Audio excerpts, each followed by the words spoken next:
If you listen to previous videos about Father's Day, I talk about the foundation, my grandparents, my father and my mother. I want you to go back and think about, as a father, as we reach Father's Day, what it was like to be a father and celebrate Father's Day, even though you were a single parent. So let's go back to 1988. Here's my background, September. This is how I found out I was going to be soon to be divorced.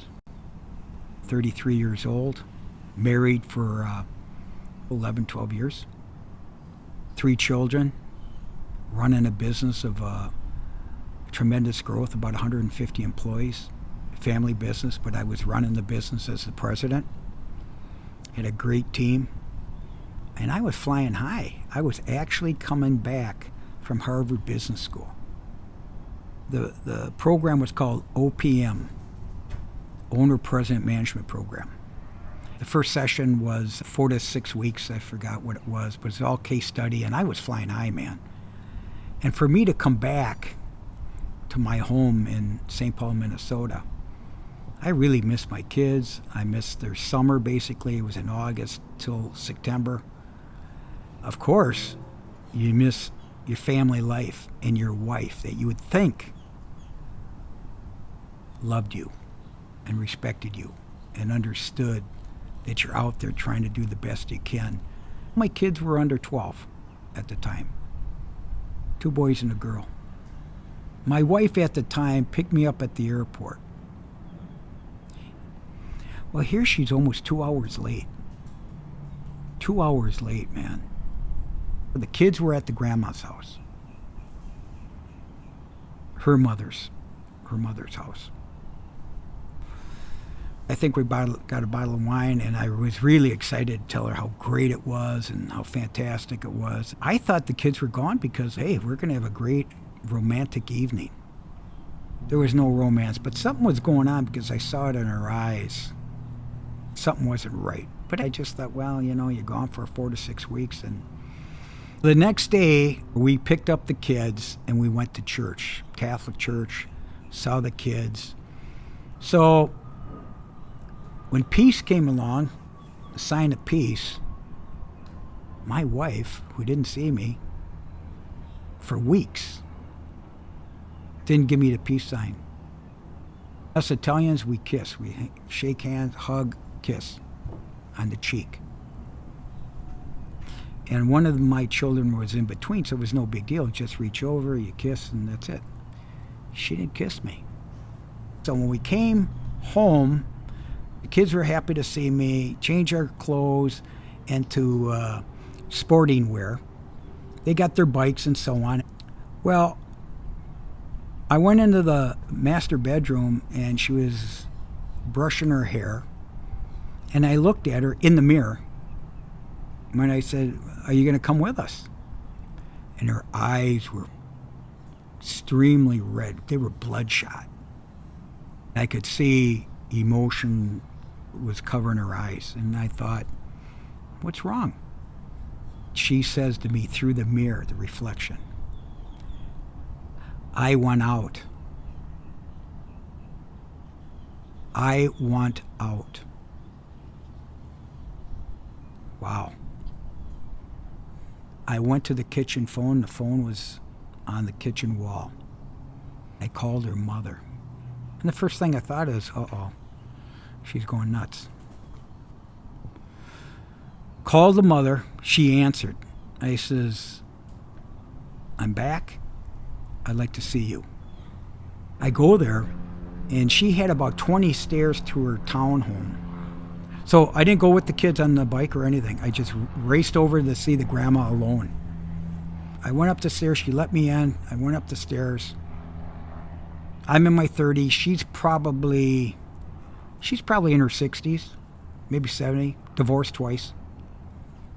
Went up the stairs, and along the stairs were the 3 children that they had, the marriage photos. Her 2 brothers and us. She was the only daughter. You guessed it, didn't you? No photo of me and her daughter on the wall. I was still in denial, thinking, no. Look at my success. Look at, I'm not beating her, I'm not a drunk, I'm not, whatever. I went in a twilight zone for about a week. Started coming home right away, cutting the grass, trying to change. And that was through tasks and duties. After about a week, I was in turmoil, man. Trying to make up with her and so on, and she's just giving me the stiff arm, man. And I don't know what's going on. She just stuck me, man, and just dissed me and treated me like shit. My kids didn't know what's going on. So I thought, well, this will pass, and we'll make up for it. Well, she kept on saying we're going to go through a divorce. She stuck to her guns, man. We tried to get therapy. We went for maybe a half hour to a guy that she chose. And he just said, Rock, you got to move out. So I don't know if he had talked to her prior or whatever, but the advice was, Rock, move out. We're talking 1988. I said, I'm not moving out.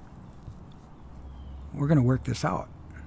So as we walked to the elevator to leave, the door opened. And I'm not shitting you.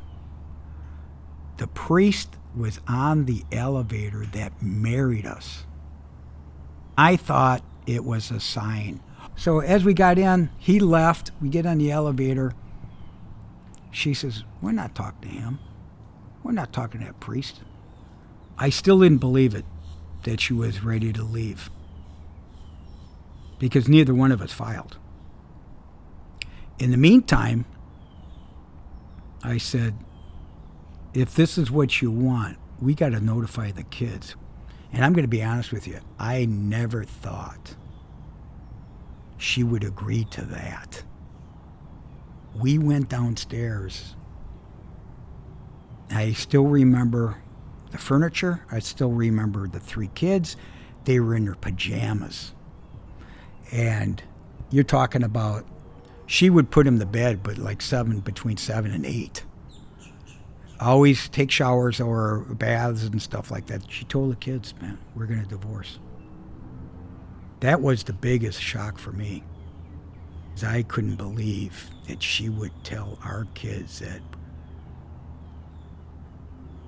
we're going to get a divorce. I'm still in shock. I remember my second child